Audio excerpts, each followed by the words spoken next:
ಬ್ರಾಹ್ಮಣ ಸಮಾಜ ಅಂತೂ ನಿರೀಕ್ಷೆಗೆ ಮೀರಿ ನಮಗೆ ಬೆಂಬಲ ಕೊಡ್ತಾರೆ. ಈ ರೀತಿ ಎಲ್ಲ ವರ್ಗ, ಬ್ರಾಹ್ಮಣ, ಲಿಂಗಾಯತ, ಒಕ್ಕಲಿಗ, ಹಿಂದುಳಿದವರು, SC ST ಎಲ್ಲರೂ ಕೂಡ ಬೆಂಬಲ ಕೊಡ್ತಿರೋದ್ರಿಂದ ನಾನು ನಿಜಕ್ಕೂ ಅವರೆಲ್ಲರಿಗೂ ಚಿರಋಣ ಆಗಿದ್ದೇನೆ. ಈ ಚುನಾವಣೆಯಲ್ಲಿ 100ಕ್ಕೆ 100 ಗೆಲ್ತೇನೆ ಅನ್ನೋ ಅಂಶವನ್ನು ಈ ಸಂದರ್ಭ ಹೇಳ್ತೇನೆ.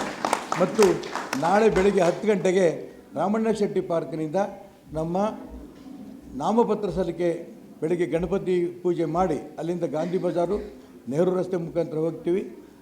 ಗೋಪಿ ಸರ್ಕಲ್ಲಿ ಇದು ಅಂತ್ಯ ಆಗುತ್ತೆ. ಇಷ್ಟು ಇದಕ್ಕೆಲ್ಲರೂ ಬರಬೇಕು ಅಂತ ಪ್ರಾರ್ಥನೆ ಮಾಡ್ತಾರೆ. ಎಲ್ಲ ಜನ ಬರ್ತಾರೆ, ಎಲ್ಲರೂ ಜನರೇ, ಕಾರ್ಯಕರ್ತರೇ, ಸಾಮಾನ್ಯ ಜನರೇ ನನಗೆ ಸ್ಟಾರ್ ಪ್ರಚಾರಕರು. ಇರಲೇನು ಪ್ರಶ್ನೆ ಇಲ್ಲ. ಭಾಳ ನ್ಯಾಷನಲ್ ಲೆವೆಲಲ್ಲಿ, ರಾಜ್ಯ ಮಟ್ಟದಲ್ಲಿ ಬರೋಕ್ಕಾಗಲ್ಲ. ಆದರೂ ಗೂಳಿಹಟ್ಟಿ ಶೇಖರ್ ಬಂದಿದ್ದಾರೆ, NG ಅಂತ ಹೇಳ್ಕೊಂಡು ಮಡಿವಾಳ ಸಮಾಜದ ರಾಜ್ಯ ಅಧ್ಯಕ್ಷರು ಅವರು ಬಂದಿದ್ದಾರೆ. ರಾಜ್ಯ ಮಟ್ಟದಲ್ಲಿ ಇನ್ನೂ ಅನೇಕರು ಬರೋರಿದ್ದಾರೆ. ಯಾರ್ಯಾರು ಬರ್ತಾರೋ ಅವರೇ ಸ್ವಯಂ ಸ್ಫೂರ್ತಿಯಿಂದ ಬಂದಿರೋರು. ನಾನು ಯಾರಿಗೂ ಕರೆಯೋಕ್ಕೆ ಹೋಗಿಲ್ಲ. ಇಲ್ಲ, ಒಬ್ಬ ಹಿಂದುತ್ವವಾದಿ ಇದ್ದಾರೆ, ಪಕ್ಷನಿಷ್ಠರಿದ್ದಾರೆ, ಇವರು ನಾವು ಗೆಲ್ಲಿಸಲೇಬೇಕು ಅಂತ ಅಂದ್ಕೊಂಡು ಗೂಳಿಹಟ್ಟಿ ಶೇಖರ್ ಮತ್ತು NG ಬಂದಿದ್ದಾರೆ ಹೊರಗಡೆಯಿಂದ.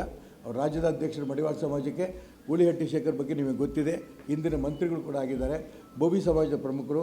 ಬೋವಿ ಸಮಾಜ ಪ್ರಮುಖರಾದರೂ ಕೂಡ ಅವರು ಎಲ್ಲ ಸಮಾಜದವರು ಕೂಡ ಬೆಂಬಲ ತೊಗೊಂಡ್ರಂಥ ಒಬ್ಬ ಸಾಮಾನ್ಯ ವ್ಯಕ್ತಿ. ಇಂಥವರೆಲ್ಲ ನನ್ನ ಜೊತೆ ಬರ್ತಾರೆ, ನನಗೆ ತುಂಬ ಸಂತೋಷ.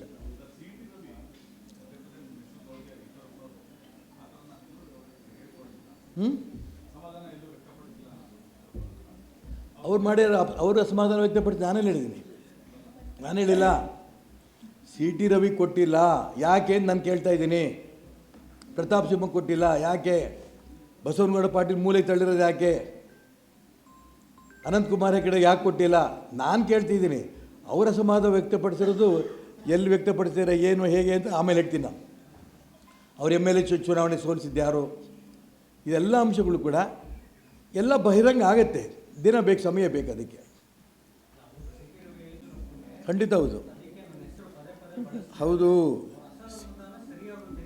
ಅಲ್ಲ, ಅಸಮಾಧಾನ ಸರಿ ಹೋಗುತ್ತೆ ಬಿಡುತ್ತೆ ಅನ್ನೋದ್ರ ಬಗ್ಗೆ ನಾನು ಅದ್ರ ಬಗ್ಗೆ ನಿಮ್ಮ ಚುನಾವಣೆ ಕಣದಲ್ಲಿ ಇದ್ದಂಥ ಸಂದರ್ಭದಲ್ಲಿ ಗೆಲ್ಲೋ ತನಕನೂ ಇದು ಗೆದ್ದ ನಂತರ ಗೊತ್ತಾಗುತ್ತೆ ಅವ್ರಿಗೂ ಕೂಡ ನನಗೆ ಅಸಮಾಧಾನ ಯಾಕೆ ಅನ್ನೋದು. ಈಗಾಗಲೇ 10 ಸರಿ ಹೇಳಿದ್ದೀನಿ, ಮತ್ತೆ ರಿಪೀಟ್ ಮಾಡೋಕ್ಕೆ ಹೋಗಲ್ಲ. ಅವರೆಲ್ಲರದ್ದು ಆಸೆ ಏನು? ಅವರ ನೋವಕ್ಕೆ ನಾನು ಸ್ಪಂದಿಸ್ತಾ ಇದ್ದೀನಿ. ಅದೆಲ್ಲ ಅವ್ರಿಗೆ ಸಮಾಧಾನ. ಬಹಿರಂಗ ಅವ್ರು ಹೇಳದೇ ಇರ್ಬೋದು. ಈಗ CT ರವಿ ಆಗಲಿ, ಪ್ರತಾಪ್ ಸಿಂಹ ಆಗಲಿ ಬಹಿರಂಗವಾಗೇ ಹೇಳಿದರು. ಈ ಇಬ್ಬರು ಮುಖ್ಯಮಂತ್ರಿಗಳು ಕಾಂಗ್ರೆಸ್ ಜೊತೆಗೆ ಚುನಾವಣಾ ಹೊಂದಾಣಿಕೆ ಮಾಡ್ಕೊಂಡಿದ್ದಾರೆ ಹೇಳಿದ್ರೋ ಇಲ್ಲೋ? ಇದು ಅಸಮಾಧಾನ ಅಂತ ಕರಿತೀರೋ, ಏನಂತ ಕರಿತೀರಿ? ಅದು ನಾನೇನು ಹೇಳಿ ಕೊಟ್ಟಿದ್ದೀನಿ ಅಂದರೆ,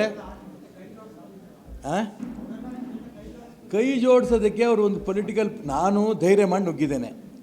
ಭಾರತೀಯ ಜನತಾ ಪಾರ್ಟಿನಲ್ಲಿ ಆಗ್ತಾರಂತ ಇದನ್ನು ಶುದ್ಧೀಕರಣ ಆಗಬೇಕು ಅನ್ನೋಂಥ ಒಂದೇ ಉದ್ದೇಶಕ್ಕೆ ಹೊರಗಡೆ ಬಂದು ನಾನು ಹೋರಾಟ ಮಾಡ್ತಾಯಿದ್ದೇನೆ. ಅವ್ರು ಒಳಗಡೆ ಇದ್ದು ಹೋರಾಟ ಮಾಡ್ತಾಯಿದ್ದಾರೆ. ಅವರೇನು ಸುಮ್ಮನಿಲ್ಲ, ನನಗೆ ಗೊತ್ತು ಅವ್ರು ಏನೇನು ಮಾಡ್ತಿದ್ದಾರೆ ಅಂತ. ಒಳಗಡೆ ಇದ್ದೇ ಹೋರಾಟ ಮಾಡ್ತಿದ್ದಾರೆ, ನಾನು ಹೊರಗೆ ಬಂದು ಹೋರಾಟ ಮಾಡ್ತಿದ್ದೀನಿ. ಅದು 25,000 ಬೇಕು ತೊಗೊಂಡು ಹೋಗೋದು. ಹಾಂ,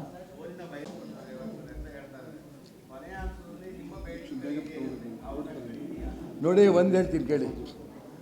ಮಾತುಕತೆ ಕೂರೋದು ಮುಗಿದೋತು. ನಾನು ಯಾರ ಜೊತೆಗೂ ಮಾತುಕತೆ ಕೂರಲ್ಲ. ಇನ್ನು ನಾನು ಈ ಚುನಾವಣಾ ರಣರಂಗಕ್ಕೆ ಇಳಿದಿದ್ದೀನಿ. ನನ್ನ ಜೊತೆಗೆ 16,000 ಜನ ಸೈನಿಕರು ರಣರಂಗಕ್ಕೆ ಈಗೆಲ್ಲ ಇಳಿದು ಕೆಲಸ ಮಾಡ್ತಿದ್ದಾರೆ. ಈಗ ನಾನು ವಾಪಸ್ ಹೋಗೋ ಪ್ರಶ್ನೆ ಇಲ್ಲ. ನಾನು ವಾಪಸ್ ಹೋದರೆ ಎಲ್ಲ ನನ್ನ ಕಾರ್ಯಕರ್ತರಿಗೆ ನಾನು ಅನ್ಯಾಯ ಮಾಡ್ದಂಗೆ ಆಗುತ್ತೆ.